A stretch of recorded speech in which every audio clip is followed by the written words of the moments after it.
Rasun Balat Keta. Perkenalkan, nama saya Nur Putri Anjungsari dari KM42 MC04.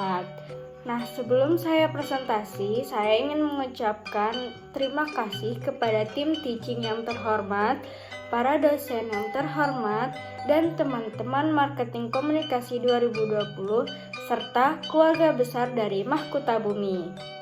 Nah, jadi di pembahasan kali ini saya akan membahas City Overview, SWOT, Communication Objective, Target Audience, Kompetitor, Creative Strategy, Brand Touch Point, dan Contact Point.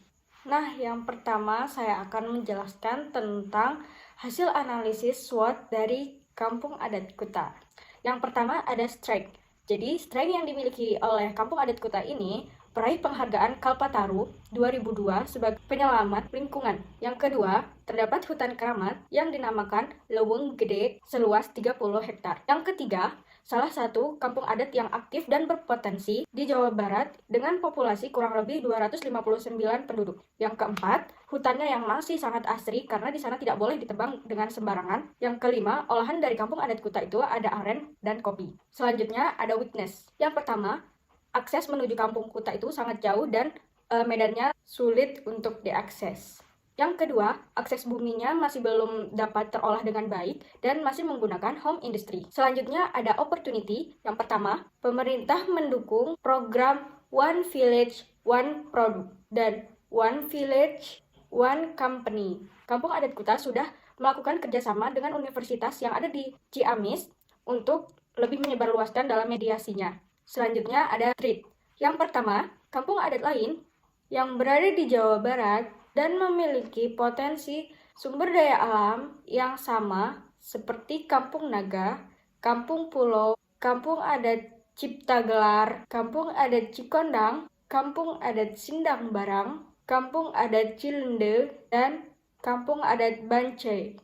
Yang kedua, Kampung Kuta belum menjadi top of mind pariwisata di Jawa Barat. Selanjutnya di sini saya akan menjelaskan tentang old positioning. Positioning sebelumnya adalah Kampung 1001 Pamali. Maka dari positioning ini banyak yang beranggapan bahwa Kampung Adat Kuta ini lebih banyak ke mistisnya. Dan unique selling point yang dimiliki oleh Kampung Adat Kuta yaitu Leuweung Gede, karena Leuweung Gede mendapatkan penghargaan Kalpataru dan dapat dikunjungi oleh wisatawan dengan peraturan yang ada. Dengan adanya hasil SWOT yang telah kami analisis, maka kami telah mendapatkan unique selling point yang baru yaitu Kampung Adat Penyelamat Hutan. Selanjutnya ada brand touch point yang mendeskripsikan tentang positioning dari Mahkota Bumi. Yang pertama, menyajikan cerita mengangkat nilai-nilai dari Kampung Adat Kuta. Yang kedua, melakukan pameran tradisi adat seperti adat Yogo dan Babarit dari Kampung Adat Kuta yang bertujuan untuk melindungi lingkungan. Selanjutnya, ada membuat campaign 1 bulan untuk selamanya yang mengajak masyarakat untuk menggunakan produk eco-friendly sehingga tidak mencemari lingkungan. Dan yang terakhir, membuat campaign video mengenai gerakan menjaga hutan di sosial media sesuai dengan nilai dari Kampung Adat Kuta. Selanjutnya nih, ada target audience dari Kampung Adat Kuta. Berdasarkan dari jumlah pengunjung Kampung Adat Kuta mencapai 2 juta lebih wisatawan lokal. Maka dari itu, geografisnya dari Jawa Barat dan Jawa Tengah. Untuk demografisnya, laki-laki dan perempuan dari generasi Z yang kisaran usianya dari 17 tahun hingga 25 tahun. Dari behavior, mahasiswa pencinta alam, orang yang menyukai petualangan, dan akademisi. Nah, untuk selanjutnya, kita memasuki communication objective, di mana terdapat what to say dan how to say, yaitu kearifan lokal dalam melestarikan hutan. Dan untuk menyampaikan pesan tersebut, yang pertama, mengajak masyarakat untuk menerapkan kearifan lokal dari kampung adat Kuta dalam melestarikan lingkungan dengan membuat program eco-friendly 1 bulan untuk selamanya. Yang kedua, mengedukasi masyarakat mengenai kebiasaan kampung adat Kuta, menjunjung tinggi kearifan lokal melalui pentas seni pada event Urban Village 2020. Nah, dari beberapa kompetitor yang ada, kompetitor yang paling besar dan paling berpengaruh untuk kampung adat Kuta yaitu Kampung Adat Naga. Kenapa? Karena dilihat dari sektor hutannya. Nah, yang dimiliki oleh kompetitor yaitu sebagai berikut. Nah, selanjutnya kita masuk ke logo nih. Nah, arti logo dari Mahkota Bumi diusung dari mahkota dari namanya yaitu Mahkota Bumi. Konsep mahkota asal-usulnya karena kampung adat Kuta itu dikelilingi oleh tebing dan berbentuk mahkota. Dan pada ujungnya itu terbentuk seperti daun yang mengangkat potensi alamnya yaitu leuweung gede. Dan ada seperti 2 tangan yang sedang mengangkat daun, diartikan sebagai masyarakat yang menjaga kelestarian alam, dan yang terakhir garis yang di bawah seperti penyangga, diartikan sebagai manusia memiliki kewajiban untuk melestarikan alam dan menjaga lingkungan. Untuk warna dari logo juga memiliki arti, yaitu yang pertama warna kuning melambangkan kehangatan yang menyenangkan, dan kedua ada warna toska yang memiliki arti penyelamat. Selanjutnya ada konsep dari maskot.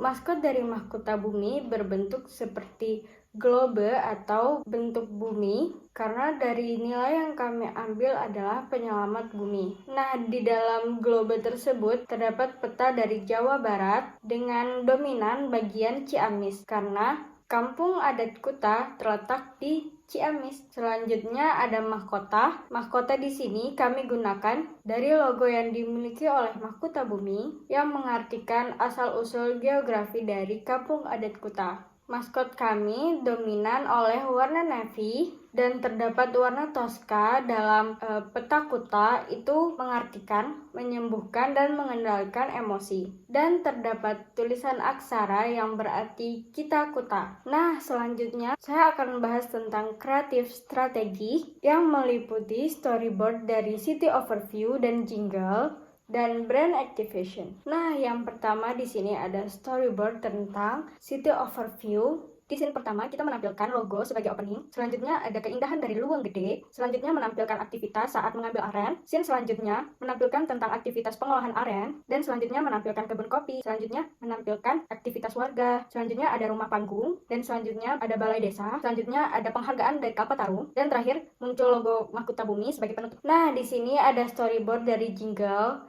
Untuk jingle bisa didengarkan di Instagram Mahkota Bumi. Mahkota Bumi, kota kita bersama.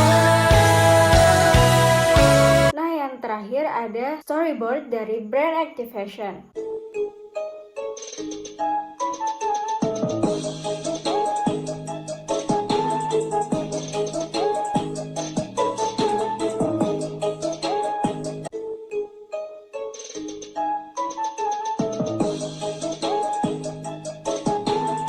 Selanjutnya ada multisensory effect di brand activation atau 5 sense. Yang pertama ada taste atau perasa. Pengunjung nanti disajikan kuliner dan dapat merasakannya. Yang kedua, smell atau penciuman. Pengunjung dapat mencium aroma kopi. Yang keempat, ada sight atau penglihatan. Nanti pengunjung akan disajikan dengan penglihatan dari performance atau stand-stand yang sudah ada disediakan, art instalasi, berbagai macam permainan, dan booth kuliner, serta ada foto booth. Yang kelima ada sound. Pengunjung dapat mendengarkan bunyi dari jangkrik ataupun burung. Nah, selanjutnya ada kontak point dari Mahkota Bumi. Yuk kenali lebih dekat. Nah, sebelum saya menutup presentasi kali ini, ada tagline dari Mahkota Bumi nih. Kataku, kita Kuta. Sekian presentasi dari saya. Saya mengucapkan banyak terima kasih dan mohon maaf apabila ada kekurangan. Hatur nuhun.